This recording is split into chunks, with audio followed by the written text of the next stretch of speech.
This is Robert Merlanchi, publisher of the MindShare Learning Report, Canada's learning and technology e-magazine. I'm honored to have joined me this afternoon for a MindShare Learning Moment, Dr. Jordan Tinney, Superintendent of Schools and CEO of the Surrey School District in Surrey, BC. Prior to joining Surrey Schools as Deputy Superintendent in 2012, Jordan was Deputy Superintendent in Vancouver School District and Superintendent and CEO in the Comox Valley School District in Vancouver Island. Jordan began his career in the oceanography industry, where he was an electronics engineering technologist. Surrey is incidentally the largest school district in BC, with some 125 schools, approximately 73,000 students, and 10,000 employees. I'm intrigued to learn of your cultural mosaic in over 163 languages spoken other than English. Thank you for joining me this afternoon, Dr. Tinney. Well, I'm happy to be here. Thank you for the invitation. Well, what a fascinating bio. I read about you. Obviously, I didn't read the entire thing because it's quite extensive, but you bring a different lens into the education space, having traveled the globe in your role in oceanography. And you went on to do your PhD as you progressed up the ranks in the school districts. Yeah, well, like I think I've just always loved learning, as many of us have. So, there's keep on going as we can. Fantastic. Well, congratulations on the International Society for Technology and Education 2015 award for school district and technology. This award, as the folks tuning in should know, recognizes a school district for exhibiting effectiveness and innovation in the application of technology. And this was an international award, and you're going down to ISTE at the end of June to receive it. Congratulations. I noticed quite a buzz on Twitter when ISTE announced it, the Surrey Award. How does winning such a prestigious award make you feel? Well, I think first and foremost, of course, you're honored and you're humbled. You know that, awards are the result of the work of so many. And I think for Surrey, one of the things we tried to do is there are so many fantastic things happening around British Columbia. And I see lots of similar structures. And I think we just were able to capture those structures and articulate them in a way that drew a nice picture of the work that happens not just in Surrey, but around BC, and to celebrate some particular highlights. It's been a long journey for us. We're pretty purposeful about what we do, and sometimes scale allows you to do things like that. So in terms of how did I feel, I think I was pleased for British Columbia, because BC's got some fabulous things happening all over, and to have us honored, I think for me is much more a celebration of all the things in British Columbia, but I'm obviously pleased for Surrey for sure. Fantastic. And as you alluded to, it's a team effort from a school district perspective as well as provincially. And perhaps you can share some insights on your learning technology strategy. Now, you have a passion for technology. We'll talk about that a little later. That certainly would add value. But from a district perspective, you have your own technology strategy that is encompassed or ingrained with your school improvement plan, I presume? Yeah, one of the things that when I say we're pretty purposeful about is we don't, we don't put hardware out in schools without a professional development plan attached to it. We have a series of opportunities for teachers to basically collaborate around the ways in which they use technology to support instruction. We're also really clear that technology doesn't mean computers alone. Like, we talk about practice as technology. Lately, we had a very large scale process of not redefining the vision for the district, but just going deeper. And through that, we said, what we want to do at the district level is we want to give teachers the tools they need to design engaging learning environments. And those tools don't have to be computers and technology. So while we have absolutely a fairly purposeful strategy about how we put technology in schools, most of our strategies are built around a fairly simple concept, which is the very best way that we feel to improve instruction is to provide teachers with the time to get together and collaborate around their practice. And when you do that, they basically support each other, they raise the bar for each other, and we all learn a lot. So I would say our most effective piece is just simply our focus on collaborative inquiry, and technology just simply happens to emerge from that. Fascinating. And and innovation is just not about technology. It's about doing things better and differently. Yeah, we've had a lot of talk lately internally about what is the difference between innovation and transformation, Hmm. because we hear from time to time buzzwords, and innovation and transformation seem to be on everyone's lips. And we talk about, or at least lately, we've been talking about innovation as practices. So if you do something and you change practice, I mean, I'm very cautious to say what's innovative and what's not innovative, but Right. it just provides a helpful framework where we say maybe innovation is about your changes in practice, but transformation is about cultures. So how do you go about sharing with others? How do you spread that knowledge? How do you learn from others?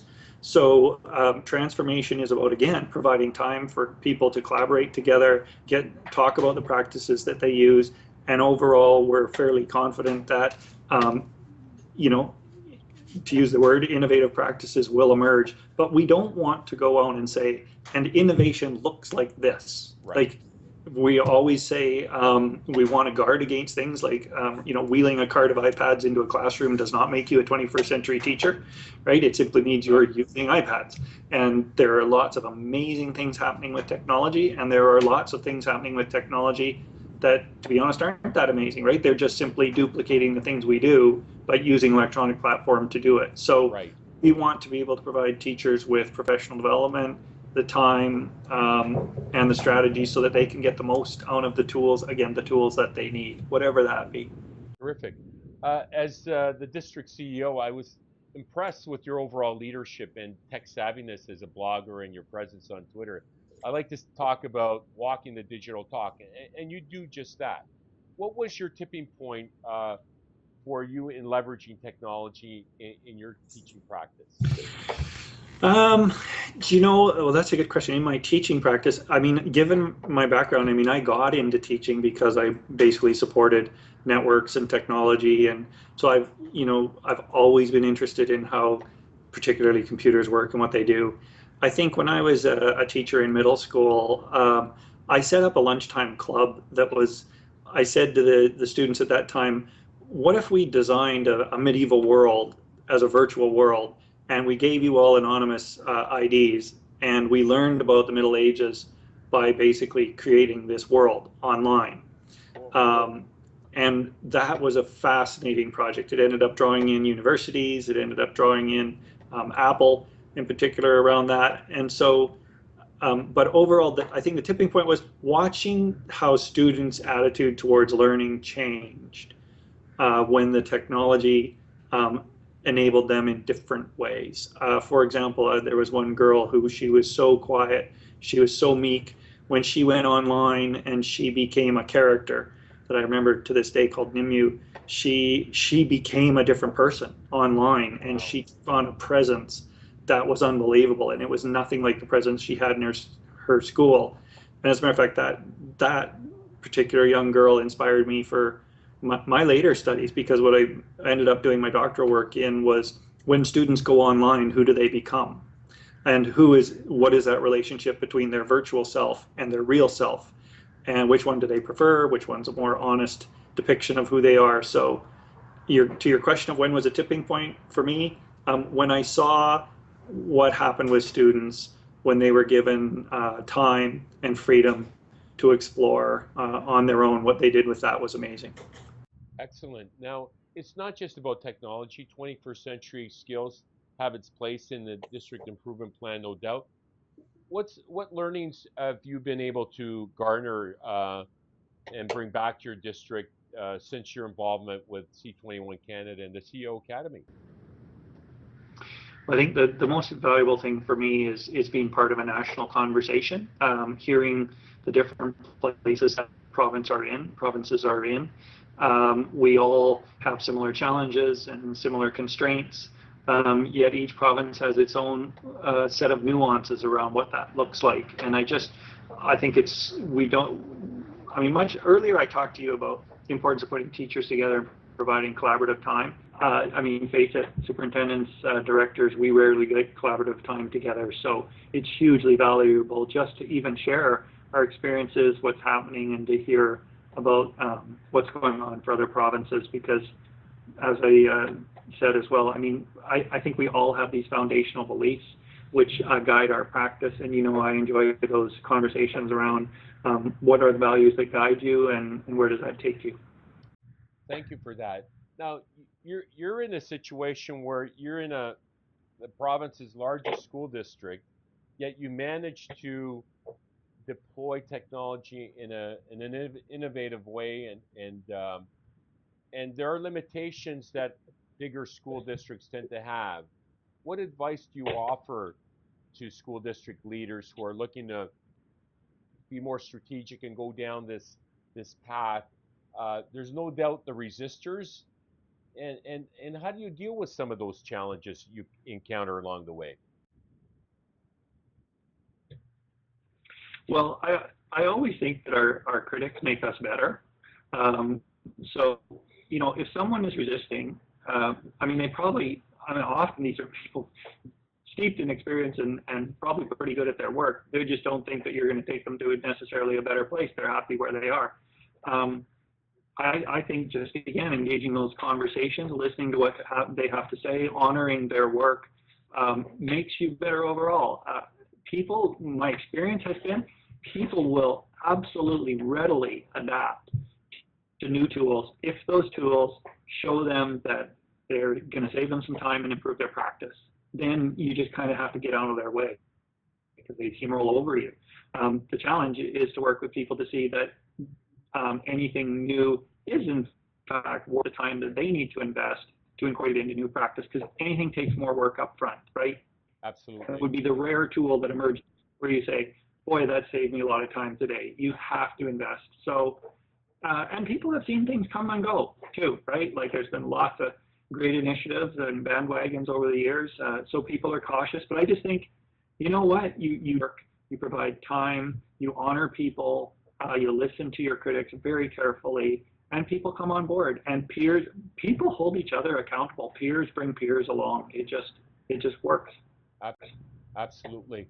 How's the province been from a support standpoint and providing funding and frameworks? I know they came out with a 21st century strategy a number of years ago. I guess perhaps it was 2011, which you were one of the first provinces to go down that path, if I'm not mistaken.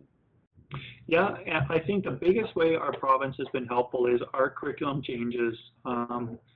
Really, I mean, if you listen to Daniel Pink's work, right, what does he say people need? Autonomy, mastery, and purpose.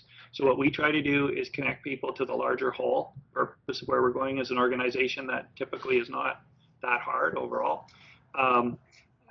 Mastery is about giving people professional development, the time they need, and also comes back to autonomy. So the curriculum that we have now, moving from a set of discrete learning outcomes to big ideas and core competencies, gives teachers the freedom and flexibility they need to teach to their strengths and passions and to students' strengths and passions while they pay attention to these. So as a district, that's given us tremendous leeway to talk to teachers about, well, then what tools and structures do you need to design those engaging learning environments? So the curriculum has been huge for us.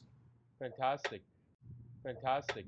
Now let's fast forward to 2025. It's not that far off, 10 years or so. What's the classroom going to look like?